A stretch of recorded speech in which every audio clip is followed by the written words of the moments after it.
1158 সালে আজকের দিনে দ্বিতীয় ভ্লাদিস্লাভ বহেমিয়ার রাজা হন। 1613 সালে আজকের দিনে মুঘল সম্রাট জাহাঙ্গীর ইস্ট ইন্ডিয়া কোম্পানিকে সুরাটের কারখানা স্থাপনের অনুমতি দেন। 1693 সালে আজকের দিনে ইতালি সিসিলিতে মাউন্ট এটনার অগ্ন্যুৎপাতের ফলে সৃষ্ট শক্তিশালী ভূমিকম্পে সিসিলি ও মাল্টায় ব্যাপক ধ্বংসযজ্ঞ শুরু হয়। 1759 সালে আজকের দিনে যুক্তরাষ্ট্রে প্রথম জীবন বীমা কোম্পানি যাত্রা শুরু করে। 1779 সালে আজকের দিনে চিং থাং কোম্বা মণিপুরের রাজা হিসাবে অভিষিক্ত হন। 1782 সালে আজকের দিনে সিংহলের ত্রিঙ্কোমালির কাছে ব্রিটিশের কাছে ডাচ বাহিনী আত্মসমর্পণ করে। 1846 সালে আজকের দিনে নন্দকুমার কবিরত্নের সম্পাদনায় পাক্ষিক নিত্য ধর্মানুরঞ্জিতা পত্রিকা প্রকাশিত হয়।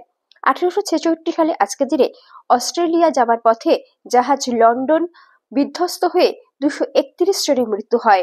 1879 সালে আজকের দিনে অ্যাংলো জুলু যুদ্ধ শুরু হয়। 1908 সালে আজকের দিনে গ্র্যান্ড ক্যানিয়ন জাতীয় সৌধ তৈরি করা হয়।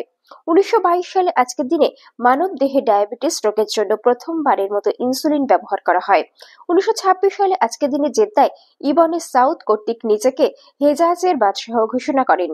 1928 সালে আজকের দিনে সোভিয়েত রাশিয়ার নেতা জোসেফ স্ট্যালিন তৎকালীন বলশেভিক নেতা লিও ট্রটস্কিকে নির্বাসনে প্রেরণ করেছিলেন।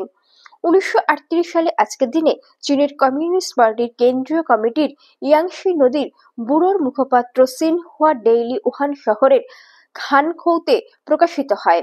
1972 সালে আজকের দিনে মঙ্গোলিয়া এবং পূর্ব জার্মানি বাংলাদেশকে স্বীকৃতি প্রদান করে। 1976 সালে আজকের দিনে ইকুয়েডরে শান্তিপূর্ণ সামরিক অভ্যুত্থান ঘটে। 1979 সালে আজকের দিনে ইরানের ইসলামী বিপ্লবের সবচেয়ে স্পর্শকাতর সময় চলেছিল। 1992 সালে আজকের দিনে আলজেরিয়ার প্রেসিডেন্ট সাধিলি বেনজাদিদ পদত্যাগ করেন। 2002 সালে আজকের দিনে কিউবার গুয়ান্টানামোতে অবস্থিত মার্কিন নির্যাতন শিবিরে প্রথম বন্দীদের প্রেরণ করা হয়েছিল।